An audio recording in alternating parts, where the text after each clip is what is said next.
This is your place for all things Grand Rapids Griffins and all things Toledo Walleye. This is the Hockeytown West podcast with your host, Brandon Cook, Nick Harrington, and Travis Foch.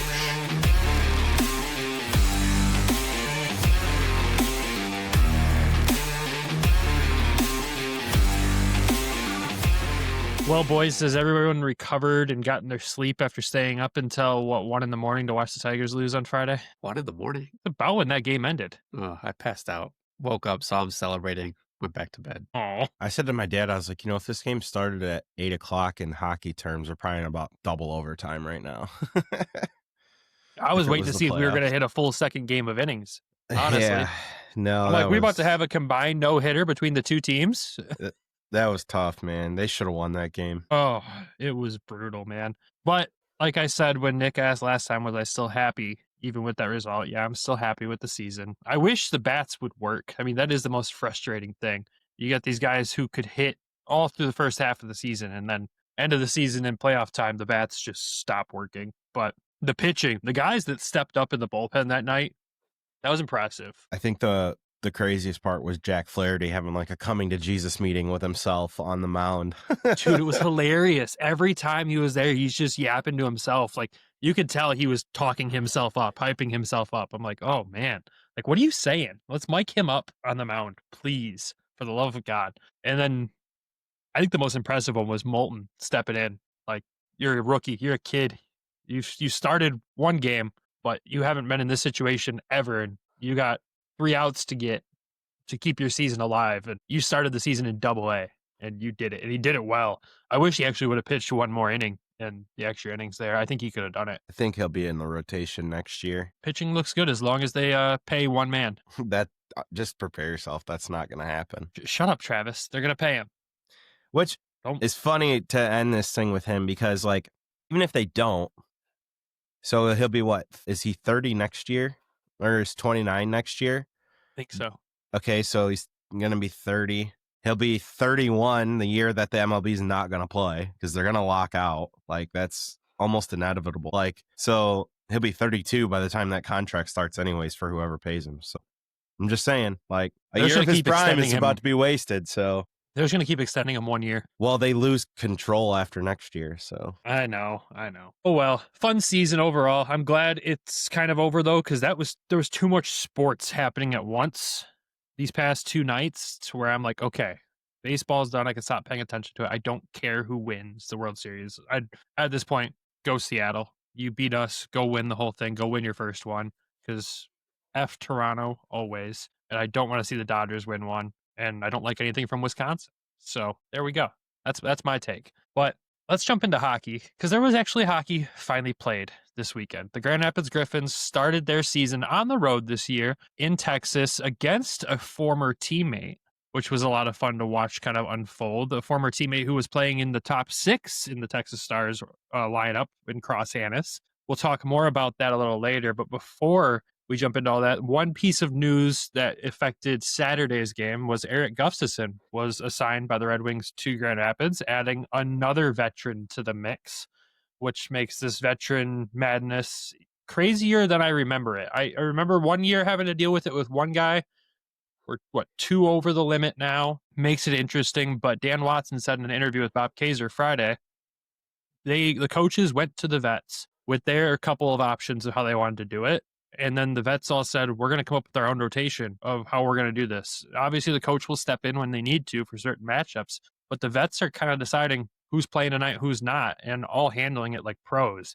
And I thought that was pretty interesting. I don't know about you guys. Yeah, it's going to be, I mean, usually we're like trying to figure out who's going to be on what line and who's going to get moved up or down or who's going to be the starting goalie. And this year, like, the storyline is going to be this chess that Dan Watson has to play again of like who was, on the veteran side. So to, kind of put a little less on his plate, just go into the team and he says, you guys figure it out. So I'm interested to see who's going to sit this weekend because the guys that still need to sit was like Dom Shine and William Lagesson. And there's no way Dom Shine's sitting on the home opener weekend. Like, Absolutely no way. So I'll be interested to see how they actually go about it throughout the season. I like them having kind of control of the rotation, though. It's just we talk every year about the team looking like a cohesive unit, coming together, playing together, and being that team. And I don't know about you guys, watching these guys play, they looked like a unit all weekend, no matter who was on the ice. They looked like they were all on the same page in the first weekend of the season. And that's extremely rare in the American League. Like they had 1 week of practice before these games, including travel to Texas. And they all look like they're very comfortable with each other, no matter who was playing with who. They were figuring it out pretty quick. They knew where each other was. The setups were great. And I didn't see a lot of those boneheaded mistakes to where you're like, okay, he passed to a guy that thought he would be there, but he's not there because that's not the usual guy he's playing with. I didn't see much of that this weekend. I think one thing real quick before we move on, like into this part of it, is that Austin Watson was like, I'll take the first night. Like that to me shows like leadership. Like, yeah, you want to play, but at the same time, he's like, I'm gonna put the team before myself. That's just one thing I wanted to point out with that. I think that goes for all of them, honestly. Like obviously him making that decision the first night, but I think that just goes for all of them, how they're going to approach this rotation, because the way it looks right now, we're going to have these vets for a while. Who knows what the back and forth with Detroit will look like. We'll let that balance out as it goes on into the season here. And as I hit on at the end of our last episode or season preview, saying that, the recipe for success in this league is not a bunch of kids. It's a good mix of vets and prospects and all that. And we have really good veteran talent when you look at the guys who are listed under that veteran category. Like you're talking on the back end, 2 or 3 NHL caliber players playing in the American League. They might not be the best NHL caliber players, right? Like I know Red Wings fans are going to be like, you're talking about Justin Holl and Gus? Like, no, but they look great here. At this level, they should look great here. But that's a nice piece for us to have, especially when you look at just like the kids that are still around, how much they can pass on and how much they can teach and how much they can show them how to be pros. This is a big benefit for Grand Rapids this year, as much of a headache as it might be. Yeah, I mean, you've got such a deep defense now. And like people are kind of questioning me on it. It was like, Gus adds another depth piece here. Like that's huge. He played for the New York Rangers. He played for the Red Wings last year. Like these, I mean, both organizations aren't in a great spot the last 2 years, but they've played NHL games. They have NHL experience. Like it does create much more depth for us. Like last year when we looked at this defensive core, it was just like, we're very young. That was my concern last year, was the defense. I was very concerned because we were so young with so many prospects and so many newer guys. I was like, I just don't know.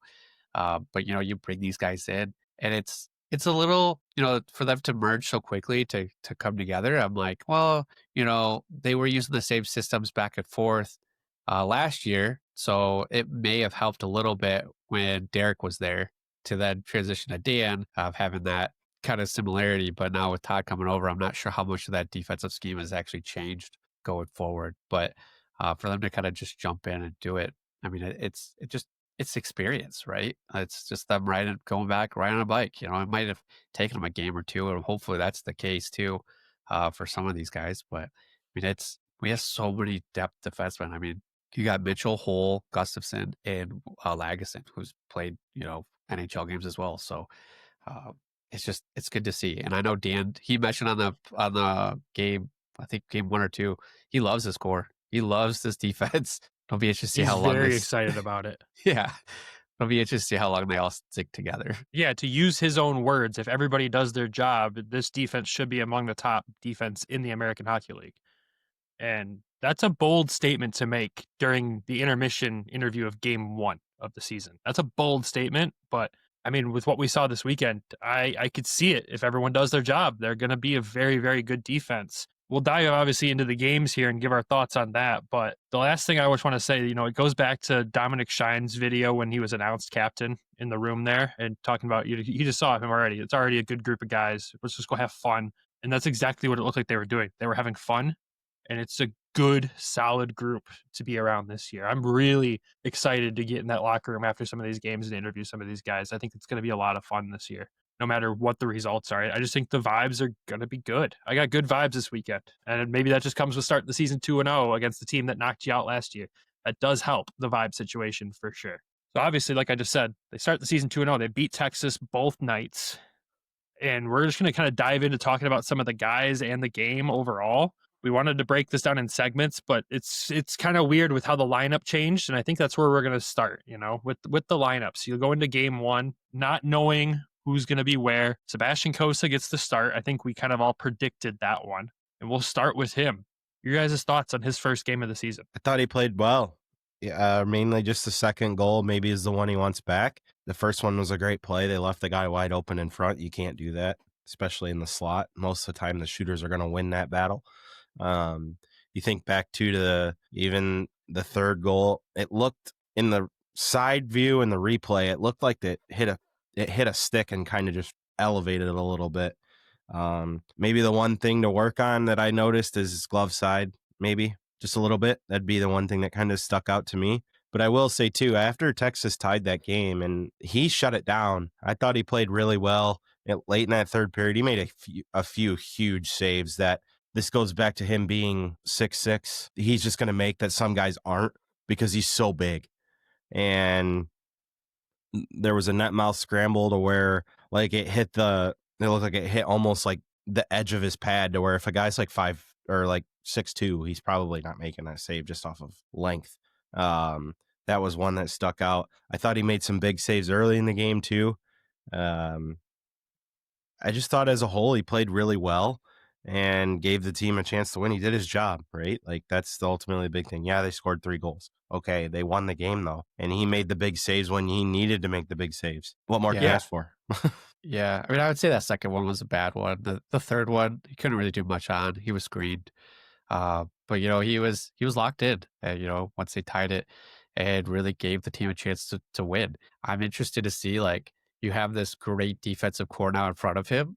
How is he going to react? How is his numbers going to be? How is it going to be? Hopefully it's going to be easier for him, seeing the puck, getting to the puck, playing better. I think this is going to be a big year for Cossa and whatnot to make it it's going to make it easier, right? To have these NHL defensemen in front of him that have already played, that already have the experience. So, if he doesn't do well this year, then I get nervous, right? Like, there's no excuses at this point for him. Yeah, I mean, you start the season with a .914 save percentage, so he stopped 32 of the 35 shots faced in that game. Good start. I did love to see him lock it down like that. I think that, we all know Sebastian Cossa is probably one of the best goalies when it comes to needing to bounce back from something. He knows how to do it and does it very well. And I think we had a good goalie battle on our hand, but we'll talk about the goalie battle after we talk about the second game here. So like we said, Texas, they lose this game. The Griffins win this one 4-3, and you got to thank the scoring to the guy on the second line there, Carter Mazur. We saw these lines come out, and I looked at that first line of Dries, Leonard, and Shine, and I was like, that's a good veteran line. That's a solid veteran line with some scoring upside there with John Leonard and Dries and Shine, who can score goals too. Then I looked at that second line of Tyler Angle, Amadeus Lombardi, and Carter Mazur, and I'm like, that's the youthful, fast scoring line. They could do some damage out there. And Mays delivered on that with a hat trick in the first game of the season, kind of being like, hey, Red Wings, don't forget about me. I still want my shot. So he looked fantastic. What did you guys think of this game, though? Because I think that second goal is the one that stuck out to us the most there. Oh, what a beauty. That second goal was a beaut. I messaged you right after. I was like, put that right in there for the goals for the month right there. Because that was just the deception on it. It was supposed to, typically that shot goes to the left side and he got him right on the right side, short side. I mean, it was beautiful. And not only just the goals that he created opportunities with Amadeus Lombardi on there multiple times, where there was one point where Poirier made this incredible save and on Amadeus Lombardi, and he had to take a minute. He's overstretched just a tad and had to wait to get it back, to get himself reset. So, I mean, he was creating opportunities. He was scoring. He wants to be that next call up. If I'm assuming Nate and Bouillon is coming down here soon, I would say they get healthy, and then insert Carter Mazur on that top spot up there. So I thought he played well. He back to normal self, right? Picked up where he left off. I would say he looked very normal. He looked healthy. He looked strong. He looks very strong. He was fighting guys off the puck very well. He was not afraid to throw the body when he needed to. He wasn't afraid to get into the scrums. You can tell he feels good right now. And the crazy part to point out with all 4 of the Griffins' goals in this game, defensemen assisted somewhere on every single goal. Whether it was the primary or secondary assist, there was a defenseman assist, which that's something we lacked a lot last year, was that defensive scoring, putting up assists or goals or anything. You weren't seeing much come from the defense. Obviously, we've already talked about how good of a decor it is, but we've got to talk about Alex Kanak-Leeper now that I know how to pronounce his name fully, too. It's great. 2 assists. He had 7 assists all last season. 2 assists in the first game of the season. He looked fantastic. Looked good. I like this guy. He's a big boy too. Coming in to fight, coming in to rough it up. But he Dan said in the coach's corner is like he wants to keep it simple, keep the passes forward. Just play everything in front of you. He's gonna fit in so well. I love this signing that they brought in. I think he is kind of replacing the Didier spot of where Dids was the last 2 years. Just brings way a lot more upside, right? Of physicality. He brings some more offense. So far from what we've seen, it's a really good fit for us, I feel. He's got a smart sense about him. He knows where to put the puck. He knows when to be physical, when to not be physical. But you can tell he does police the game while he's out there as well. He's not afraid to go mix it up. And when you look at this Griffins lineup and see how many guys they have that can mix it up like that, you get really excited. You think of some old time hockey when you look at this lineup, honestly. And we'll talk more about that in the second game. But seeing that, Ian Mitchell had an assist as well. Lagesson had an assist. So that's all up and down the defense there. But AKL getting 2 assists, being the third pairing defenseman there, was a really positive sign when you talk about defensive depth. The last guy we'll talk about from this game, obviously the other goal scorer, and Trail Marks, or Trail Mix, as we really want to call him. It's what it sounds like every time Bob says his name too. That first goal, him getting the first one of the season, it was pretty. I liked it a lot. And I really like his game. He can also be tough on and off the puck. He's not a small dude by any means. You can tell he's got that scoring upside, and his mustache is impeccable. The mustache is a nice touch, I will say. It's I don't really remember that much in training camp. Maybe it was because Harmonics was just so out there that it just was kind of in the background. But yeah, I'm like Mitchell's is better. Trail Marks is better. You think so? Okay. I think so.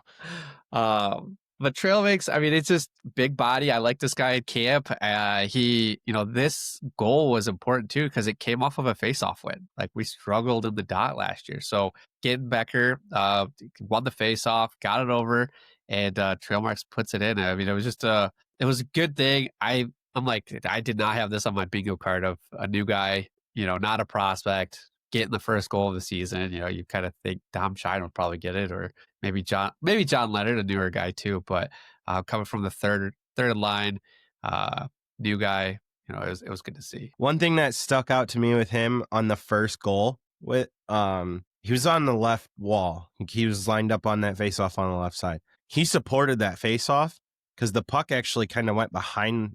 Texas technically won the faceoff, but he's the guy that got it back to the point, and then he also got to the net. It's he made the play back to the defenseman, and then he got to the front of that and made the redirection that went in. So just shows attention to detail.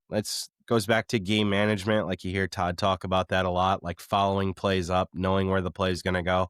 It's just good hockey sense to get to the front of the net like that and showing support on a faceoff, because it's one thing to just help support, get the face off, but then to get to the front of the net too. And I think that's one thing with the Griffins last year that in the first 2 games I seen more of, from what bits I did see, is they're getting to the front of the net more. And I think that's going to help this team long term. A lot of the shots over the weekend were all up close, in tight, right in front of the crease was a ton of the shots that they had this weekend. So it's something that I'm going to take note of to kind of track throughout the season of where those shots are coming from. But my first point was that Trail Marks, Becker, and Raklovsky, that line didn't get changed the entire weekend. They stayed consistent. They stayed together. Even the bottom line too, the fourth line stayed together, Bantel, Seeger, and Doucette. So Dan he must like what he saw those two over the weekend for those two.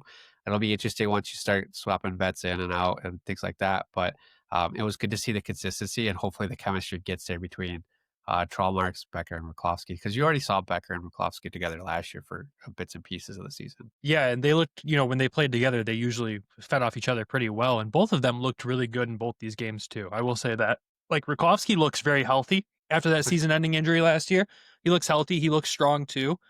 The bottom six overall looked really good this weekend. Not many mistakes, produced some offense. Really can't ask for much more than that. The only thing I think I would ask is for Alex Doucette to start being selfish and shoot the puck. And I think Dan Watson even said that in his interview with Bob Kaiser on Saturday. He loves his game and knows that he's got that scoring touch. He just needs to trust himself and take that shot sometimes, because there was a couple instances on Friday where he had the puck near the slot where he could have ripped it, but he looked for the pass. And then you saw on Saturday, there was a point where he tries to rip it, and it was a really good shot, but Kras made a great save. So you just want to see more of that from Doucette, because we all know he can score goals. He can, but he does lean pass first. It makes me think of, I'm blanking on their name in Toledo, Travis, but it's Cruz. the same frustration. Yep, Cruiser. If you shoot the puck more, magic happens. Like, just throw it at the net, and I hope we see Doucette start to do more of that. But that bottom six is really fun to watch. And the other thing, like Travis, you pointed out, Trail Marks going in and supporting that faceoff, that was something we didn't do a lot last year. You didn't see that support from the flank going in to help out and then making the smart move to go to the net. Like, that's a really good sign. And look, they get the puck, they win that battle, goes to AKL, he shoots it, and Trail Marks tips it in, and we have a goal. Like, it was shoot first from the defense this weekend, which I love, and not a lot of playing around with it and trying to figure out these fancy plays. But when they did set up fancy plays, they were really pretty. I think one thing also that stuck out to me with the bottom six is, like, you seen it, I forget which game it was, but like Seager and Banel, that line, and Doucette, that line kind of like sets the tone. Like, that's kind of like their tone setting line a little bit, it seemed. Banel got in a fight. They play heavy. That's like the biggest thing, is you got two guys on that line that are heavy players. Seager, he's a bigger body. Banel, bigger body. Doucette, super skilled, right? Like you said, it gives them maybe an identity of a line that those three kind of can mesh together well. Doucette can move, right? He's got good pace. He's got good and he can win skill. board battles. He's a beast on the board. He's kind of gritty for not being a very huge person compared to the other two guys on that line. And like Banel, his board plays great. He can protect the puck. He's really found a mean streak. And Gabriel Seeger's just so fundamentally good with face-offs. He's heavy, but he can also chip in offensively. So that line really kind of stood out to me at points. All right. I know we had a clip too of Bantel Friday night just being a wrecking ball, going against a guy along the boards and just mows him over and keeps going towards the corner. It was beautiful. I think the important thing too on it is, like, the bottom six didn't look out of place, right? Like, none of the players looked lost. None of them looked like, what are we doing here? This guy doesn't fit or belong here. Like, everybody was slotted where they're supposed to be. Like, nobody was playing up a line where they couldn't handle it. I feel like they were solid, right? So I think that's going to be important too once we get to the playoffs. Here's Nick talking playoffs, game 2. But like, you need that depth, and it's going to be important, right? Throughout the season, we didn't have depth last year, and this year it's starting to look like we might have some depth. So it's good to see the bottom six, because you can't always rely on the top two, which is what we did last year. And we had injuries, and then everything kind of fell apart. So it looks like a complete roster right now, which is great. I know it's not deep when you talk in terms of injuries or call-ups and stuff. I know it's not deep in that case, and that'll be the concern as the season goes along. But at the same time, as it stands right now, they look like a very complete team that's playing the complete game, and that's really all you can ask for as a coach and as a fan. So I'm feeling good about them. To go back to that depth thing real quick, there's a guy that we're going to talk about in Toledo that if they need a guy to come up, there's potential coming. So yeah. Yes, there is. It's an exciting piece down there, honestly. We'll talk about that in our season preview that'll come out later this week as well. We are back to 2 episodes a week. I didn't announce that earlier, but we'll be back to 2 episodes a week for the season going forward, starting this week. So excited and terrified to be back to 2 a week. It's going to be fun, though. No other thoughts on this game. Obviously, we talked in the season preview wondering where the goals were going to come from. This game, they came from Carter Mazur. He scored 75% of them. And it was a beautiful thing to see him do that. It's good math. You go into the next game wondering, okay, is Mays going to do it again? Is he going to take control again? What's going to happen? No, We're going to get to that, though. We're going to hit an ad break first, come back, recap the next game, and talk more in depth on some of the pieces. Hockey is back, and this season, DraftKings Sportsbook, an official sports betting partner of the NHL, brings you all the speed, skill, and nonstop action you love. New customers bet just $5, and if your bet wins, you'll get paid out $300 in bonus bets instantly. Download the DraftKings Sportsbook app and use code THPN. That's code THPN to turn $5 into $300 in bonus bets if your bet wins. In partnership with DraftKings, the crown is yours.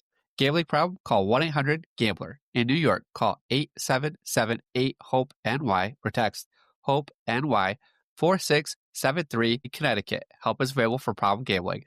Call 888-78-97777 or visit ccpg.org. Please play responsibly. On behalf of Blue Hill Casino and Resort, Kansas, pass-through of pay per wager tax may apply in Illinois. 21 plus age and eligibility varies by jurisdiction. Void in Ontario. Restrictions apply. Bet must win to receive bonus bets, which expire in 7 days. Minimum odds required. For additional terms and responsible gaming resources, see dkng.co/audio. Limited time offer. Copyright NHL 2025. All rights reserved. And we're back. All right, let's talk about the second game. Obviously, we've said it multiple times. The Griffins started the season 2-0. They obviously win this game. They win it 3-2. Another close one-goal game against Texas here, but it's good to come out with the win. The first guy we've got to talk about in this one is the first star of this game, Michael Postava. His first start in North America looked sensational, honestly. You can tell these two goaltenders, they are very different. One is this athletic freak of nature in Sebastian Cossa. He uses that to his advantage. In Postava, he, Bob said it a couple of times. He kind of models his game after Hasek, and he's kind of all over the place, but he makes big saves and is always in the right position when he's all over the place. I was really impressed with him in camp, in preseason. I've been high on him ever since we first saw him play in the winged wheel at that point. Was excited to see him in a Griffins uniform to see if that carried over, and I would say it did. What did you guys think of him? When they said he models his game over Hasek, I was like so excited because Hasek was probably one of my favorite goalies when he played for the Red Wings. So I was like stoked for that. I mean, I knew he was solid because I watched him in training camp. I knew like the red white game he was solid through that as well. Like I'm excited for this goalie. It's going to be good having like just this competition between the two, right? Like this guy has something to prove. He wasn't a former NHL player. He comes from the Czech league. He wants to possibly get to the NHL at some point. So like they're both are very hungry. And so like I think this is the perfect like guy to have come behind Cossa to just really push him because they both want to make that for like the next call up, right? And it might come sooner for Detroit than we expected after game one of the home opener. So, I was impressed with him. He had made big saves. He was always there. Like the second period, he started off in his first minute 28, like just peppered with shots. I think the count was five shots in the first minute 28. GR looked flat. They looked like they were just watching everybody shoot the puck at him, and he just kept them in it. I think like that, you've got the calmness with the defense. You've got your goalie there too, making the saves. And like even our penalty kill, like we talk about biggest players, is your penalty killer, is just your goalie. They were great on that aspect too. So I mean, he's just big time goalie, right? Yeah.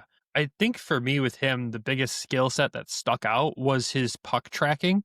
Like that guy's eyes follow the puck so well, no matter where it's at. You can tell where he's watching it go by and making these subtle little movements, like these little left pad kicks to keep it out and send it to the corner. Like he was just doing the fundamentals of goaltending so well in this game, and especially when he was getting peppered. Because you're right, Nick, the start of the second period wasn't pretty for Grand Rapids, but they've turned it around, obviously.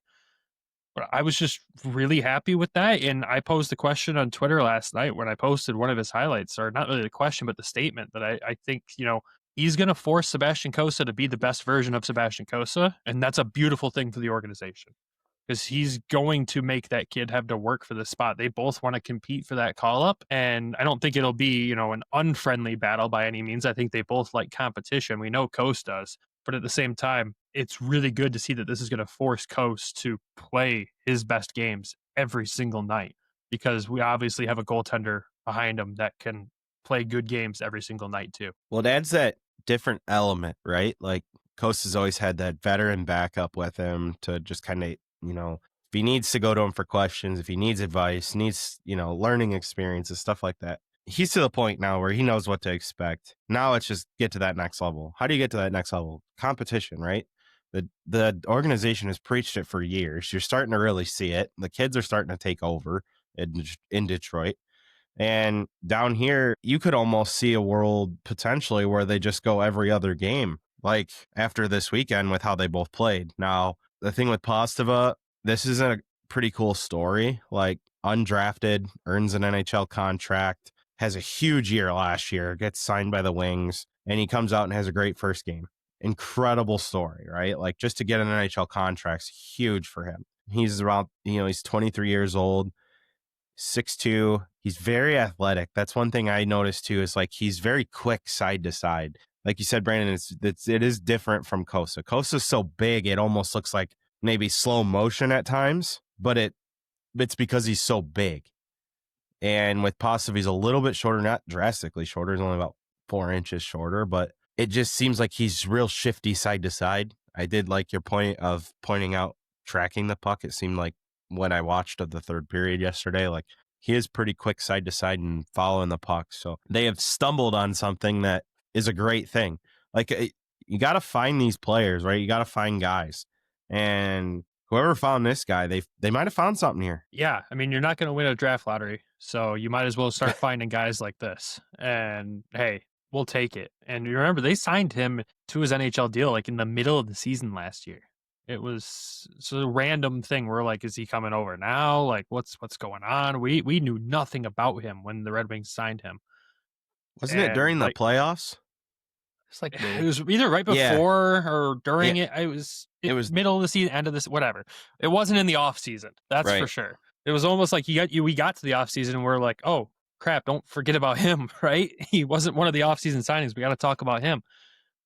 We're not going to forget about him now because we're impressed so far. Again, it's a small sample size, we know. But what else are we going to do but hype him up after a game like that? You have to. It was an impressive game. Obviously, well-earned first star of the game in this game.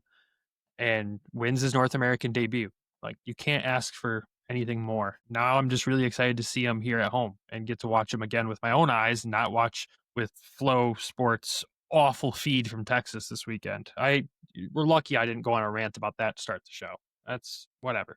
Moving on from that, the scoring didn't come from just Carter Mazur in this game. It came kind of from everywhere. Dom Shine got the first goal. John Leonard the next goal. Austin Watson the next goal. A veteran night of goals, you might say. You got assists from Gustafsson, Wallinder, and Hull on each goal. One on each goal. So defense assisting on all those goals again. Lombardi, 3-point night. Assisted on every goal. Beautiful night for him. Some great passing. You didn't see much from him in the first game. It looked like he was really trying to settle in. We saw a lot from him in this game. Looked very good. Yeah, I would agree. He was kind of quiet game one. Probably just trying to adjust. I mean, he had his opportunities, not to take that away from him. But game two, I really felt like there were a couple times that I'm looking up and he's just kind of dangling through people. Like, I'm like, I literally wrote, the ammo show is starting right here. Like, it was just him going through and try to create chances. But, 3 points on the night. It's a great start. And he, like I said, game one, he had a couple of chances for goals too. So, I mean, he's looking good. I think he doesn't want to be forgotten either, right? Like, he's like, hey, I'm right here. I'm ready to be called up. I want my chance with the Red Wings. But so far, looking good. I think that chemistry between him and Mazur is something that we're going to be very excited about throughout the season if they can keep that going. Yeah, like one of those assists was on the power play. One was on that line of him, Watson, and Mazur. And the other one was in the middle of a change when he assisted on Leonard's goal. Like, he was just kind of all over the place and out there, but making good plays. I even saw him throw a little bit of a hit in the game, and I was like, there we go. That's not your territory normally. I like that. Was it against Cossa? No, it wasn't, but it would have been really, really funny. But seeing that was great. The veterans' goals, beautiful. Dom Shine had 2 shorthanded breakaways in this game, too. Like, we know we saw a ton of that last season. He's, I think, almost set the record for most shorthanded goals as a Griffin as well. I think he's still one short of setting it. Seeing Gustafsson and Hull get assists, was kind of funny when you think of the Red Wings fans' dislike of those two players. I thought they both have played really well so far as a Griffin. Gustafsson threw a massive hit at center ice. I didn't expect that. Texas Stars did not like that hit either. They thought it was dirty. It was clean. It was clean all day.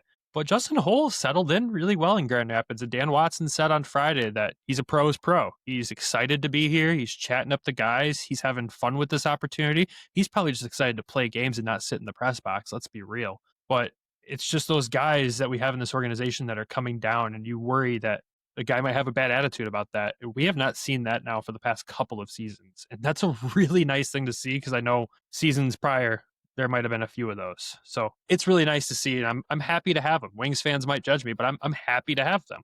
Go ahead, Trev. That's one thing that Waddy's always installed, though. It's part of his culture. Like when he was down here, it was like you can only play where you're at, right? Like when you're here, when he was here, it was you're a Toledo Walleye. Like you have to go out there and play like your heart, play hard, give it your all. Now you can tell it's transitioned into Grand Rapids. Like you're here, you're a Griffin. Yeah, you want to be up there. We get that. But ultimately, you're here. You have to play the game where you're at and the cards you're dealt. And right now, they're here.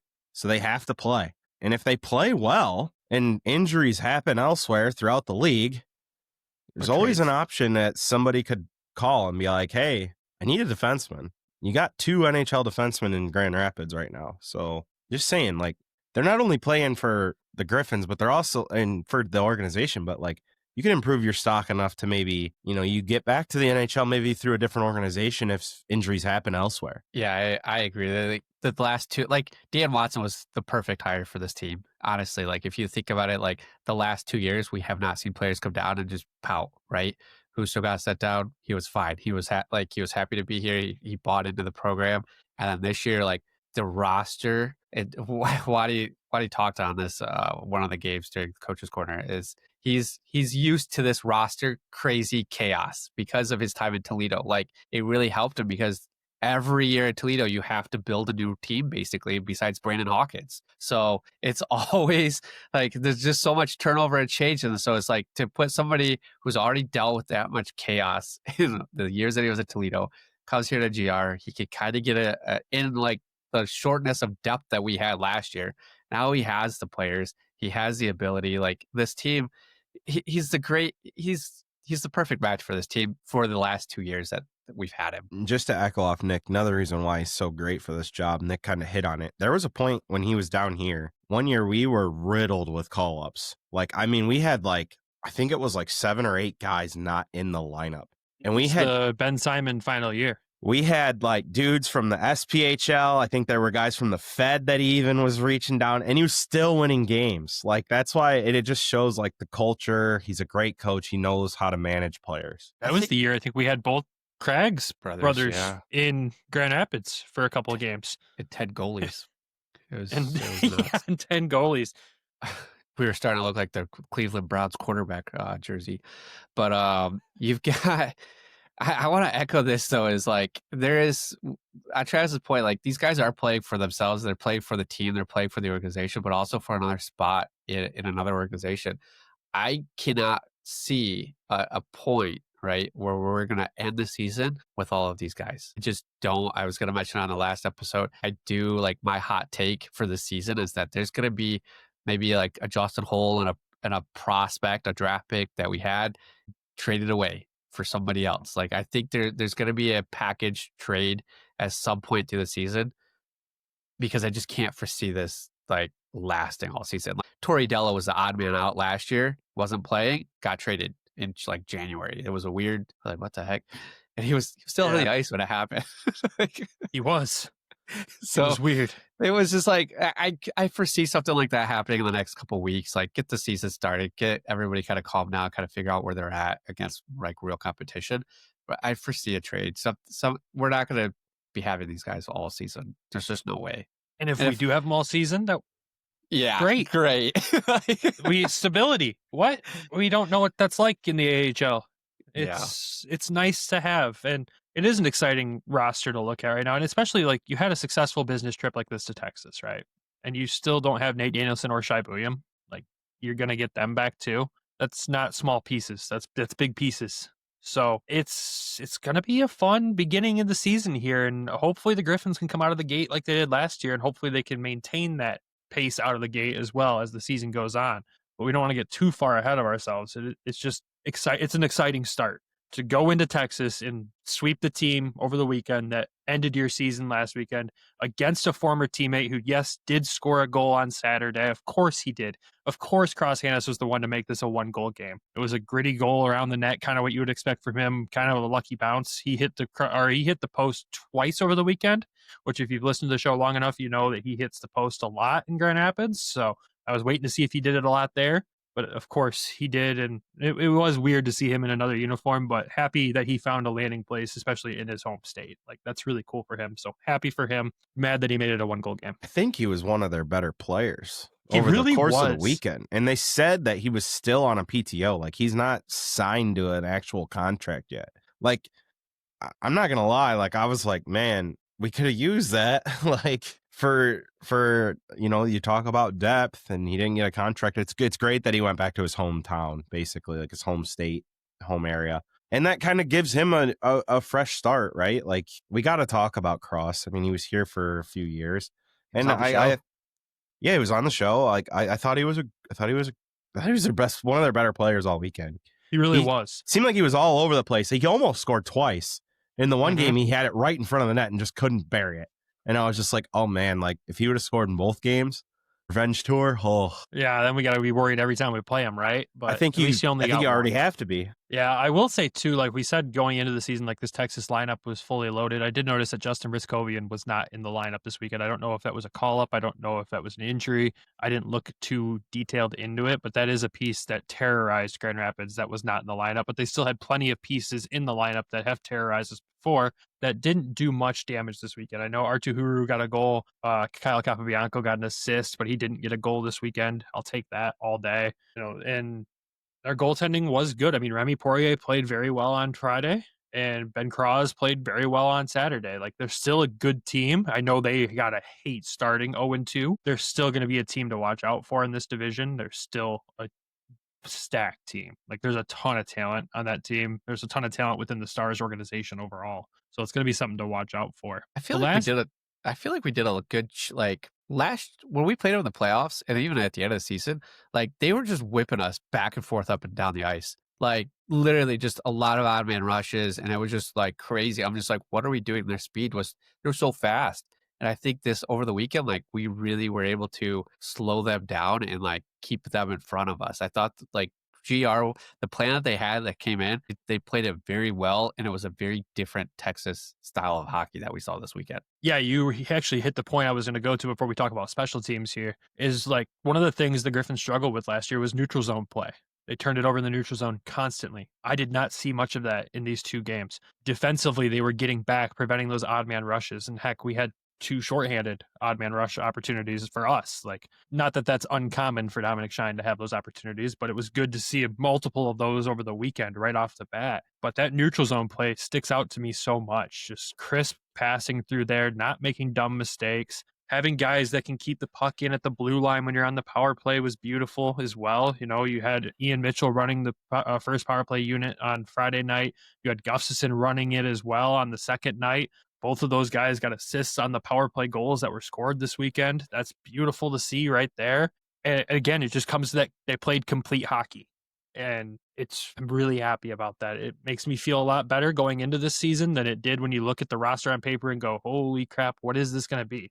It was so unknown. It was so hard to quickly prep a season preview and get it out to you guys, not just because of our schedule, but just because there was so much unknown with what this team could possibly bring to the table. Seeing it in action finally, sigh of relief. I'm excited. I know it's not going to be a perfect season. They're not going to win every game, but starting 2-0 is a beautiful thing. And the games were close too. Like, if they would have came out and like just whooped Texas 6-0, 5-2, right? 5-3. Like, I would have been concerned. Like, yeah, big win, but it's like the Stars scored 5 goals this weekend. 4 of them were in the third period. I don't want to talk about that. It should be talked about. I don't want to talk about it. I want to pretend it didn't happen. Like, it's too early to start going, oh God, third period woes already. Here we go. But Oh man, the first night when it happened, I was like, "You've got to be kidding me! We're not doing this again. We're not going into this third period with these big leads and crushing our hopes and dreams and raising the heart rate every night. We're not doing that." Well, they did it 2 nights in a row. Again, not going to talk about it. Let's talk about special teams because it was positive, right? 2 power play goals over this weekend. Ended the weekend at about 25% of the power play. A perfect penalty kill weekend. Perfect, 100% all weekend. 5 opportunities for Texas Saturday, 2 on Friday.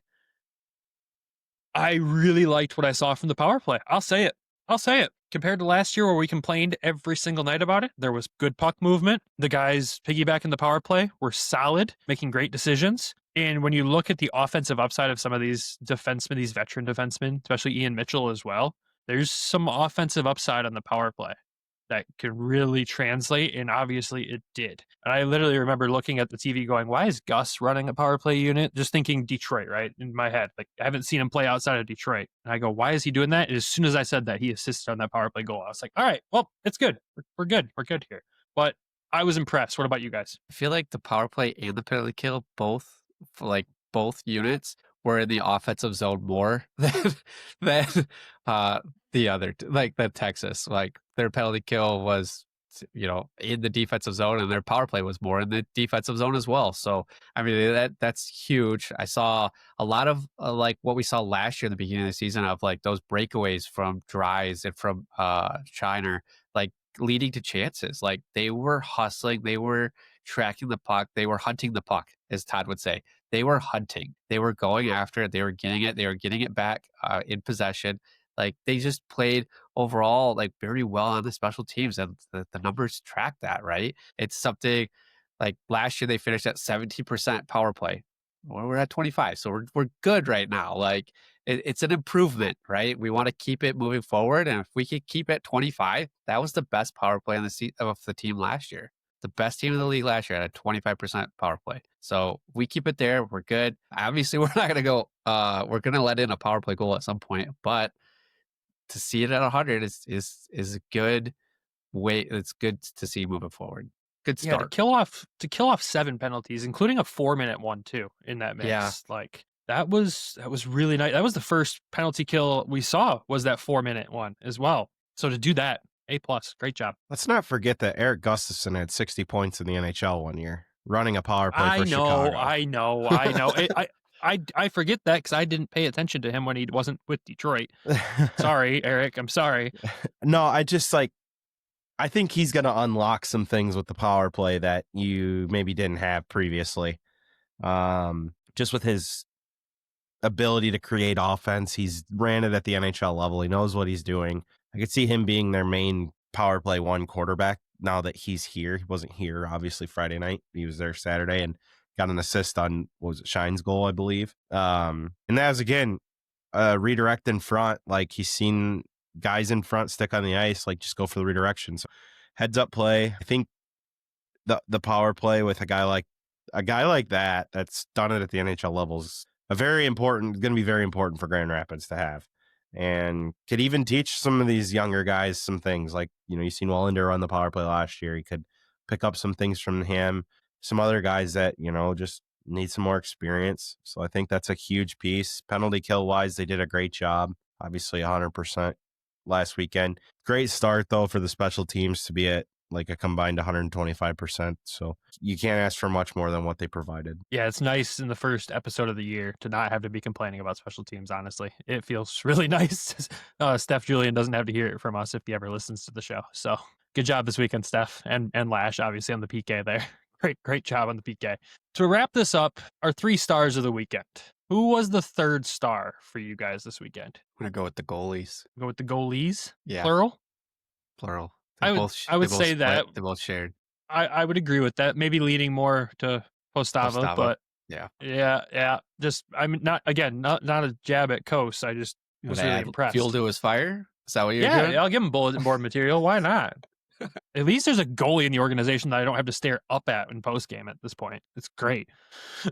Anyways, Trav, is that a good 3rd star for you, or you got a different one? I would say plural goalies, but I know you guys both want to lean Postava. Yeah, I got to give him his flowers at his first weekend, right? You have to. But yes, Sebastian Cossa did play a great game on Friday, especially when he locked in there when Texas got close. So good for him on that. Second star of the weekend. Going with my boy Amadeus Lombardi. Yeah. Yeah, 3 you assists. can't ignore a 3-point weekend, right? You got to give that to him. And obviously, I think we know who the first star of the weekend's going to be in Carter Mazur there. The 3 goals in the first game. An absolute beautiful start for him. I'm so happy that we picked him for Ignite the Nest. Like, no joke. Like, I was split between 2 guys, and you're like, let's go with Mazur. I was like, all right.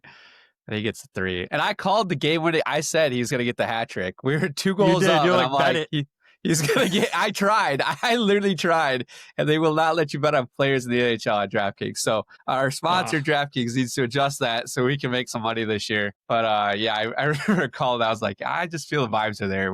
He's going to get the 3rd one. He's pushing for it. And I screenshot it. I can't remember where I said it. It was probably TikTok. But yeah, Mazur with the 3. Good start. I was hoping he'd get another goal on Saturday, but gotta save some for the rest of the season. And honorable mentions for the weekend go to John Leonard and Alex Kennick-Leipert as well. 2-point weekends for them. You know, you got 2 guys at 1.5 per game and 3 guys at 1 point per game to start the season. Not a bad way to go. Speaking of Ignite the Nest, we need a standings update, Nick. Oh, yeah. After the first weekend, who's on top in each division? Let's start with our division, because that's the easy one, right? We are on top.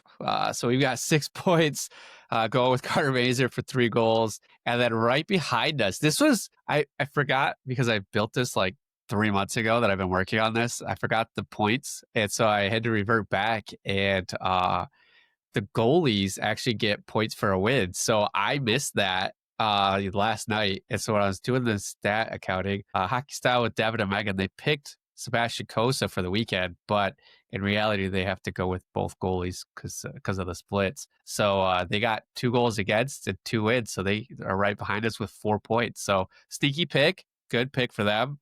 And it really boosted them up there. So then you got Grindline at 3rd. Hockey in the 3-1-3 went with Dominic Scheid with 1 goal. He got 2 points. Grindline had Lombardi, and then Grace Byrade had Tyler Engel. So she went with the hometown kid for her hometown kid, and he had 1 assist for 1 point. Red Wings Rant.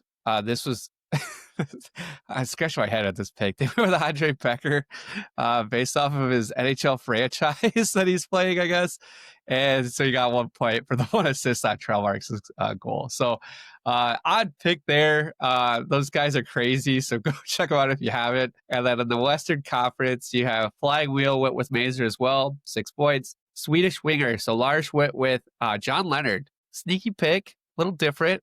Had a goal and assist, so he had 3 points. Rundown went with Lombardi, 3 points. Flying Octopus went with Dominic Scheid, 2 points. Travis and T-Town, Sheldon Dries, buddy. We got to figure out something for this veteran rule. So I feel bad for you because you only played the 1 game. You got the 1 point. Still got a point, 1 for 1. Still got a point. And then Lockdown went with Ian Mitchell, who had an assist. So he got a point. So everybody walked away with this weekend with points, which is good. I was happy about that because I was starting to get nervous that the girls weren't going to get any points for the goalies. And then, Pasta, because he was looking good. I was like, he's got the shutout running. I don't want to message him and jinx it. And then he let in the 2. He got 2 out of it. And I was just like, so okay, you had the thought and it jinxed it. Yeah. Like, as soon as you think that word, it's done. I'm You like, can't think about it. if he keeps it at 2, they're still going to be good. They'll get some points. They'll get on the board. And then I forgot about the win. So that jumped them. So it was, I'm happy for that. And everybody getting points. That curse is false because when I had to submit my list on Friday of who I wanted to talk to, Carter had a shutout going, and I sent a text with about 5 minutes left that I wanted to talk to Carter, and he pulled her out. So the jinx isn't always real. It's true. It's not. It's just, It is in my head. It's only real when we think about it, right? Like, you're like, oh, I thought about it. Crap. Because I thought the same thing. I'm like, Postava's about to get a shutout in his debut. All right. And then they scored. I was like, oh, damn. So it's your fault. My bad. It's funny, Yeah. my dad was down here and we were watching the 3rd period and they scored the 2nd one. He's like, uh-oh. And I was like, don't start. Yeah. Wait, again, we're not going to talk about the 3rd period woes. We won't. Not yet. Until it becomes a problem for 4 games or 5 games, then maybe. Let's just hope it doesn't. No, it's fun. It's exciting to see that everybody got points and Ignite the Nest. This has been fun so far, just the interaction with everybody. So make sure you're following all the social pages of all the pods. We're all sharing all the standings updates there. We'll post the standings graphic tomorrow with the update for everybody to share on their pages and in their shows too. But this is fun. Again, Nick, good job putting this together, man. It makes it a lot of fun. as the games go on, because the smack talk will only get better as we go. I can already see that some of these guys like to reply. I think it's going to be mostly GIF smack talk from what I've gathered, but hey, we'll take it. It's been interesting because like last year we had to set in some rules and we had to adjust to some things on the fly. And then this year, like, I'm like, all right, I think I got everything handled. And it's like, oh, we're going to now have 7 veterans or 8 veterans. So now like, that's the new twist that we have to kind of figure out. We got to talk about that. I don't know how we're going to deal with that, but as long as it might just be the flexible. risk you take picking a vet, honestly. Yeah, I'd leave it. It's just what it is. Yeah. Let us know in the comments on here on YouTube what you think. Should we leave it? It's a risk they take picking a veteran? I think so. Oh, well, boys, I think that's a good point to wrap up this episode. It's so great to have hockey back, honestly. It was so much fun covering the games this weekend, even though there was, again, too much sports happening at once for both nights for me. Trying to watch Toledo and Grand Rapids at the same time, both nights, trying to watch Michigan football, which I won't want to talk about on Saturday night while the games are going, and then obviously watching the Tigers on Friday night. Don't want to talk about that either. The only thing I want to talk about is hockey. I don't want to talk about the other sports. Brandon Both had a of those bad things weekend come away over from around. hockey. You want to talk about What's the Wings home opener? No, we don't want to talk about that either. Brandon had a bad weekend away from hockey. Yeah, the opposite of last weekend. It was a good sports weekend overall, and then here we go. So It's all about balance, you know? I guess at least we didn't lose to UCLA, Nick. I'm a Chippewa. I can't even remember who they Oh yeah, you're a if they Chippewa won. as soon as MSU starts losing. Yeah. I root for the school that I actually went to. I didn't go to school, so leave me alone. And Wow. most of Wolverine. That's a deep cut right there. Most of Wolverine fans, yeah, that's usually the third. Okay. Yeah. Okay. All right. It's time to wrap this up before I beat Nick through the camera. Anyways, thank you all for tuning in to our recap of the Griffins' first 2 games. Like I said earlier, we're going back to 2 episodes a week. So later this week, we'll have our Toledo Walleye season preview featuring 3 special guests in the episode as well. We did something crazy where we interviewed 3 people. So there were 6 people total on the call while we did it. It was fun. I think it was awkward at times to try to manage that many people, but hey, we made it through it. And Toledo fans, we know you're really going to love who we had on the show. So stay tuned for that. Before we wrap this up, though, we got to thank our sponsors of the show. Of course, DraftKings and Everything Hockey Clothing Company. When you're betting with DraftKings, use code THPN. And when you're shopping at everythinghockey.com, use code WEST to save a few bucks off your order, and it also supports the show directly. Anyone who's used that code already, we appreciate you guys. And of course, we got to thank our Patreon subscribers as well. Without them, the show would not be possible. And you can join these lovely folks at patreon.com/Hockeytown West Podcast. And those lovely folks are... We've got Shane Zudima, Joe Schroeder, Chelsea Kulwicki, Bryson DeChambeau is elite, Hey Bay 10, listening to Ryan Hanna in the shower, F50 Alex, Tyler Ingalls, Regan Baker, Claire Boughton, Dan Heaton, John of Florida, Mike Liscano, Elaine Grace, Griffin not from GR, Randy Zick, Derek Sleazer, Lori and Alan Foch, and Travis Foch. If you can't subscribe to Patreon, I think this is our last week. Go ahead, like, share, comment on, let us know what you want. It helps. Even sharing it with a friend. Excited to see everybody this weekend against Manitoba in Van Andel. Yes, very excited to be back in Van Andel for regular season hockey. The Griffins play the Manitoba Moose back-to-back at home this coming weekend, and they play them again at home the following week. The next 3 games are against the Moose. Yay, AHL Central Division scheduling. Woo! Woo! Well, until we talk again, folks, with our Toledo Walleye season preview, everybody have a fantastic week. And as always, go Griffins, go Walleye. Love you. Bye! Thank you for tuning in to the Hockeytown West podcast. Be sure to check us out on Twitter at HockeytownWPod and your host, Nick at GR Hockey Guy and Brandon at Brandon GR Hockey.